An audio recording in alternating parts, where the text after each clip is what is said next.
Hey guys, this is Cam for 15 back at it with another video for you guys, and I'm back with another My Hero Academia manga chapter review for you guys.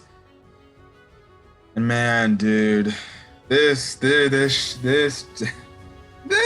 freaking chapter. Why do these chapters keep getting better than the next, man? Horikoshi is giving me a lot of good stuff. And then again, I'm thinking we're gonna get a break anytime soon. We are not getting a break next week. My goodness. Wow, what a chapter. What a chapter. And that's centered around All for One. Anyways, let's get to this chapter. This is My Hero Academia, chapter 316, titled Your Turn. Now, where we last left off from last week's manga chapter was the climax to the Deku versus Lady Nagant fight. And we all know what happened to Lady Nagant, where she just blew up. And Hawk showed up and came in the nick of time to save her. Now, Endeavor shows up and he's like, we got word from All Might that you were in danger, so we came, as fast as we could. I would have been faster if not for this rain. Sorry, but it doesn't go well with me. Rain doesn't go well with me, which makes sense because you have a fire-based quirk. If it's raining, your flames are probably gonna be weaker, and then too, they won't be as strong and stuff like that. So yeah. Now Hawks, who's trying to catch Lady Nagant, can't hold on to Lady Nagant as well as he's falling, because even though he can somewhat fly, his wings aren't fully developed to where he can be able to easily, like, I guess you can say, float. So he's essentially falling at high speeds. But then Deku uses his black whip to catch him and make sure, he goes down a little lower. But because Deku's too weak, he can't pull them up and everything and stuff like that. Now, Deku does tell Hawks, like, based on the timing of the explosion, I don't think the explosion was on her own. And he's like, I think All for One along with the quirk, the extra quirk Lady Nagant had, he must have booby-trapped her body, which I'm guessing is the only reasoning why behind the fact that she blew up like that. Like I said, he might have a quirk where he can use to explode when he feels like he needs to explode. Something, or I'm guessing that's a quirk. Now, Hawks is trying to get in contact with Lady Nagant. He's like, hey, look, Hawks, I'm your senpai. Or like, hey, senpai, I'm Hawks, I'm your replacement, I'm your underling, or something like that. He's like, look, All for One had to have sweet talk to you into this. He had to talk you into doing this. I know you're better than this. And I know after you fought Deku, you finally realized the actions of your ways. And it's too early. Essentially, he's telling him, like, look, don't give up. You need to tell us what the plans are. He's like, you're our last bit of hope to try to stop All for One. We need something to find information on All for One. Like, please do it. Because at the end of the day, you're a hero. You're Lady Nagant, which I like the line and everything. Now, Lady Nagant, she's thinking in her head, and she's like, my replacement, the Safety Commission. I bet, like me, you've done all these horrible things while following orders. And that's when she asks, like, why do you still have that glimmer in your eye, just like Deku does? And she's honestly wondering, like, how is it that in this tumultuous time of Hero Society that these two heroes can have the light in their eye that shows that they really are heroes and stuff like that. So, it's cool. She relates this back to her backstory and how when she was younger and she wanted to grow up to be a hero and stuff like that. And that's when she essentially goes out loud and tells everybody, within 2 months, I was supposed to bring the target to a mansion in Habore Woods. Not just me, but All for One had reached out to some others. And that's when she goes on to say, tell me, Mr. Replacement, my soul couldn't take anymore. So how do you still have that look in your eye? And that's when Hawks replies by saying, I wasn't alone in this. And what I can say, I'm just an optimistic person. And stuff like that. Now, before I get into the Deku overhaul conversation, when Lady Nagant speaks on about All for One recruiting some other villains, there is a panel in the manga where it shows obviously All for One, but these other villains in silhouette form. Now, I don't know if these are going to be some of the more bigger bad villains some of the characters are going to be going up against later in this final arc. But I will say, and there's been one thing a lot of people in the My Hero Academia community have been bringing out is that if you look at the manga page, I don't want to show it because I don't want to get copyright stricken by obviously Viz. But if you look at that one panel, if you're looking at the manga, and you look at the tall guy with the looks like to be dreads, which is the second guy to your left behind All for One. A lot of people have been throwing out the theory if the guy with the dreads looks like the guy, or if he's the guy from My Hero Academia, Heroes Rising, Chimera, the same dog griffin like thing that damn near it took freaking Todoroki to freeze his entire damn body. Now, again, I don't know if the movies are canon in the My Hero Academia universe. The movies honestly can fit in juncture with the timeline of My Hero Academia. Like, look, Deku's full gauntlets are legit callbacks, are references to Melissa Shields' little invention back in there, or stuff like that. So maybe Chimera is in this, I'm guessing, new league of villains or something like this under All for One. And that will probably be the proof of saying, well, that means the movies are canon to the universe. Because to this day, I feel like I put them in the canon because they fit exactly in the timeline. You can fit both movies directly in the timeline. Like I said, for the first My Hero Academia movie, you can fit that in the timeline of after season 2, but just before season 3. And for Heroes Rising, you can fit that anime. You can fit that movie probably after season 4, going into season 5. Just slightly before season 5 starts. Somewhere in between the season 4 area after Deku gets done taking down Gentle Criminal. So, hey, that could definitely be a thing there too. So, yeah. And two, I did like the fact that Hawk says, like, I'm just an optimist, and he says he wasn't alone, and it's the reason why we see the Endeavor plushie, because we know Endeavor was an inspiration to him and everything and stuff like that. But again, very interesting to see this new apparent league of villains under All for One and stuff like that. They pretty much have some from the silhouette forms. Two of them have some pretty unique designs. A third one, the one's next to All for One, looks like he's the Hunchback of Notre Dame. But I envision we're going to be seeing these characters, not now, but definitely they're going to be some final antagonists. Maybe for our heroes, but probably for the pro heroes, it's going to be antagonists morally for them, because, well, with the exception of maybe some Class 1A students, because really we only have a few Class 1A students that have their set, final, matchups against League of Villain members: Deku Shigaraki, Ochako Toga, Todoroki Dabi, and stuff like that. So we'll see. Now, Endeavor's carrying Overhaul, and he's like, is there anybody else other than him? And stuff like that. And that's when Overhaul's going kind of paranoid right now. He's like, this wasn't the fucking deal. You're supposed to take me to the boss. He's all I got left and everything. And I gotta tell him I'm sorry and stuff like that. And then Deku starts talking to Overhaul, and Overhaul's like, I don't give a fuck. I'm not talking to you, damn maggot. Leave me the fuck alone. I'm just trying to see the boss. And stuff like that. Now, Deku's like, Deku looks, again, the way that Horikoshi has been drawing Deku, he looks completely different. Just the look in his eyes, the look in his face looks completely different than, say, hell, what we see out of the freaking Class 1A versus Class 1B arc, since that's the most recent anime episode. And now Deku tells Chisaki, hey, do you remember what you did to Eri? And that's when Overall's like, Eri, she can fix this.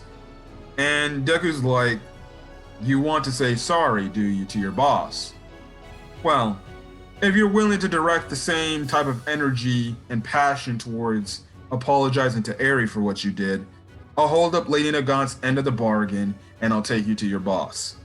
Essentially saying that. And Overhaul kind of has a stunned, shocked look, like maybe it looks like he'll just do that, but we'll have to see when the time comes.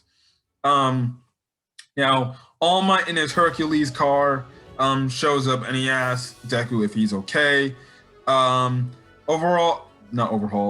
Endeavor says Lady Nagant and Chisaki are in custody. Get word to the cops. They need medical, or Lady Nagant needs medical attention. And even Hawk's like, yeah, give some medical attention to Deku as well. He's badly hurt. Now Deku, again, like I said, referencing the look in his eyes, the look in his eyes looks like a man possessed on stopping someone. This type of Deku wouldn't do it. And two, you can also see the wrinkles in Deku's eyes, clearly showing that he's not getting enough sleep, enough rest. And he's just saying, all for one. Obviously, he's pissed off at what All for One did to Lady Nagant and stuff like that. Now, some time has passed. We don't know how much time has passed. It doesn't specify how long this passed. We don't know if there's been a few days, a few weeks, or hell, maybe the 2 months that Deku was supposed to go to Habari Woods. We don't know how long this has been. They don't specify. Now, the heroes with like Hawks, Best Genius, Endeavor, we see Edgeshot, Kamui Woods, and even Mount Lady there, all at Habari Woods with Deku. And Deku was walking into the Mansion 1, and Endeavor's like, don't be reckless, Deku, don't walk up in there. Now, the one interesting thing about the mansion that was actually in here in the official translation of the manga, that wasn't in the official translation of the manga, that wasn't in the unofficial translations of the manga, was the fact that the mansion here in Habari Woods was the former hideout of the Creature Rejection Clan, this hate group that was against heteromorphs. Okay, so we got racist. Anyways, Deku's monologuing in his head saying, All for One and Shigaraki still can't take All for One. Or still can't steal One for All, so we gotta take him down right here, right now. So Deku opens up the mansion, and there's nobody in there. It's just empty. Then we get this feed, it's obviously probably a live feed, of All for One saying, did you enjoy your question and answer stuff with Lady Nagant? Well, Izuku Midoriya. Because if you're seeing this message, that must have been what has happened. Again, I'm guessing this is a live feed. Honestly, the way he talks here, it sounds like it's a message he just sent, and the moment somebody just shows up, there you go. And stuff like that. Now, Endeavor's like, I should have known this place would have been deserted. Now, All for One replies by saying, you see, I love predicting and reading people. I'm still of the belief that All for One has to have some sort of quirk that lets him see into the future. Like a certain, he has to have some sort of quirk that allows himself to see into the future for a specified amount of time. Meaning he can only look into the future for about an hour or two of events that are supposed to take place. Because it makes no sense how the fuck he's predicting everything like spot on.